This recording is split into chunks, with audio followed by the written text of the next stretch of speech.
Salut à tous, salut à toutes, j'espère que vous allez bien. Donc aujourd'hui je vous retrouve dans cette nouvelle vidéo et donc ce sera pour faire 4 DIY pour Pâques. Donc j'espère vraiment que cette vidéo va vous plaire, n'hésitez pas à liker et à partager. Et sur ce, je vous dis à très bientôt. Salut! Donc on va tout de suite commencer avec le premier DIY qui est un DIY pour réaliser ce cadre lapin en masking tape. Donc tout d'abord j'ai tapé gabarit lapin ou gabarit bunny et donc vous allez en avoir pas mal, vous avez le choix. Donc moi j'ai décidé de prendre celui-ci et donc après je l'ai copié et collé sur un Word et ensuite je l'ai mis à la bonne taille pour mon cadre et je l'ai imprimé. Donc voilà la feuille. Puis après donc je vais mettre le derrière de mon cadre au niveau de mon lapin histoire que ça fasse bien la taille de ce dernier et ensuite je vais faire les contours et je vais couper.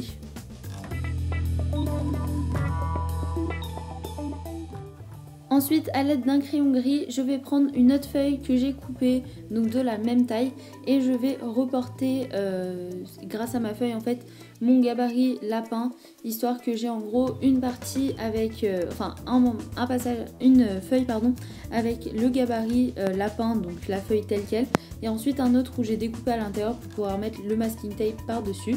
Donc voilà ce que ça donne, donc j'ai bien fait attention de découper que le nez histoire que ça se voit pas grâce au rebord du cadre. Puis ensuite je vais couper la feuille si elle est un peu trop grande comme c'était le cas pour moi. Donc je la coupe avec des ciseaux.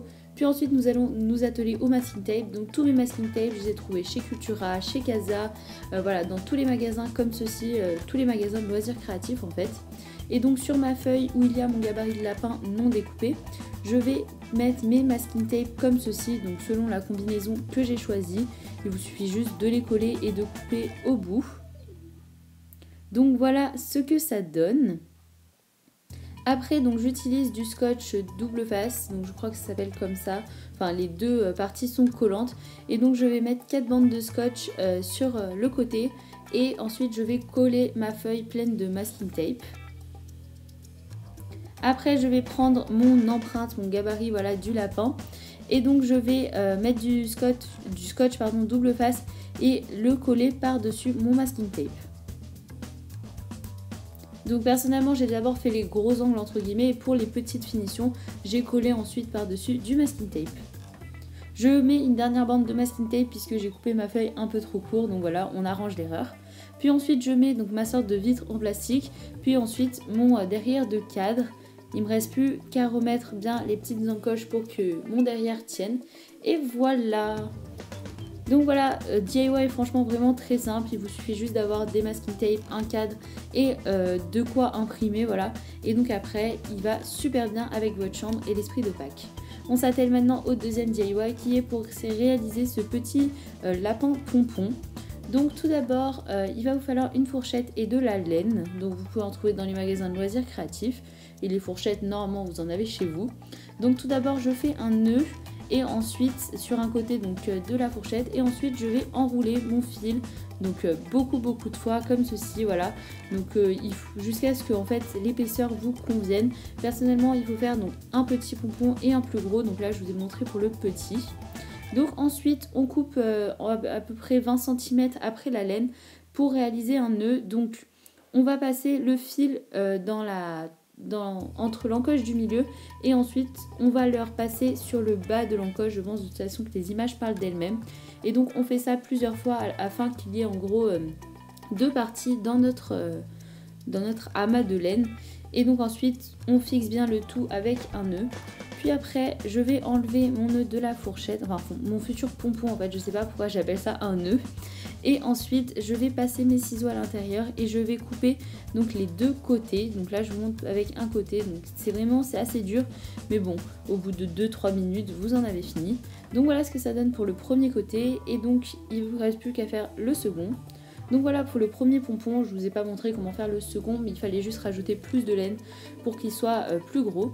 Puis après j'ai réalisé en fimo des oreilles de lapin, des yeux et un nez, donc je pensais pas qu'un tuto était nécessaire. Je colle mes oreilles sur le plus petit pompon comme ceci, ensuite mes yeux et après mon nez noir. Puis après avec la même colle extra forte je vais coller mon petit pompon donc où il y a le visage avec le gros pompon donc qui est le corps. Et donc voilà pour ce DIY donc également très simple où il n'y a pas besoin de beaucoup de matériel. On passe au troisième DIY que je trouve le plus simple, donc c'est pour réaliser des petits panneaux indicatifs, des petites étiquettes pour mettre dans le jardin.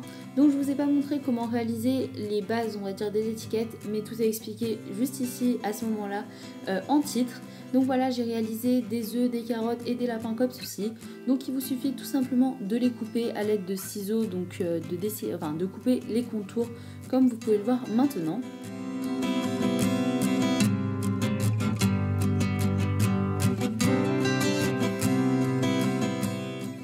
Décorer les étiquettes afin qu'elles soient pas trop tristes et aussi pour donner des indications donc dedans. Donc par exemple moi j'ai mis chasse à l'œuf sur un lapin, puis ensuite suis-moi, ça commence ici, enfin voilà.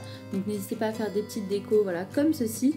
Puis ensuite donc on va prendre des cure-dents, de la colle extra forte et on va tout simplement mettre les étiquettes entre les deux et bien coller le tout, donc recoller les étiquettes aussi entre elles deux. Et donc voilà pour ces petites étiquettes, comme je vous l'ai dit, c'est très simple à réaliser et ça rend pas mal. Nous allons maintenant passer au quatrième et dernier DIY, ce sera pour réaliser ce cupcake carotte. Donc tout d'abord pour les mesures, les dosages, les ingrédients, je vous récapitule tout en barre d'infos si vous voulez réaliser la recette.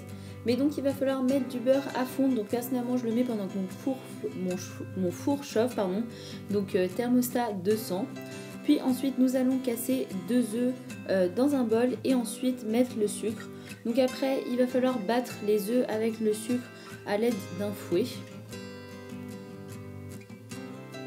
Ensuite on va mettre la farine.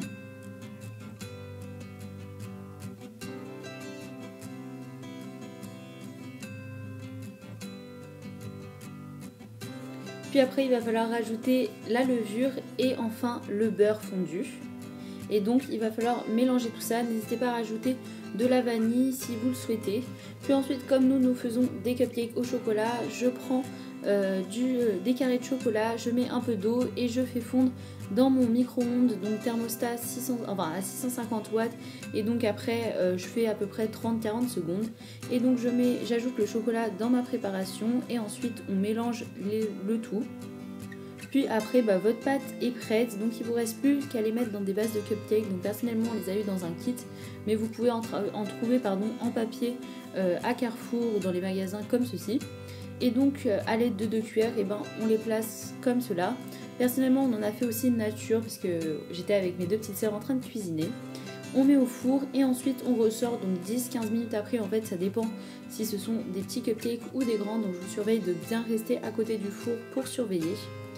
Après on laisse un peu refroidir nos cupcakes et ensuite à l'aide d'un couteau nous allons creuser un trou au beau milieu de ce cupcake. A l'aide de pâte à sucre et de colorant j'ai réalisé du orange et donc après je l'ai mis dans le trou de mon cupcake. Et j'ai également réalisé une petite tige en fait pour la carotte, enfin une petite pointe comme ça, comme pour faire la verdure qu'il y a sur le dessus. Et je l'ai placé au dessus de la base de la carotte. J'ai laissé refroidir au congélateur ou au frigo, ça dépend combien de temps vous voulez le laisser refroidir. Puis ensuite j'ai coupé et voilà ce que ça donne. Donc moi je trouve que le résultat est pas mal. Donc voilà, j'espère vraiment que ce DIY également vous aura plu. Et donc voilà, c'est la fin de cette vidéo, j'espère vraiment qu'elle vous aura plu. N'hésitez pas à me dire le DIY que vous avez préféré. Si vous reproduisez, n'hésitez pas à m'envoyer vos photos par mail ou sur Instagram. N'hésitez pas à vous abonner à mon Instagram pour checker toutes mes actualités parce que c'est le seul réseau social en fait où je suis présente. Donc voilà, j'espère vraiment que cette vidéo vous a plu. Je vous souhaite à tous et à toutes une joyeuse Pâques et je vous fais de très gros bisous. Salut!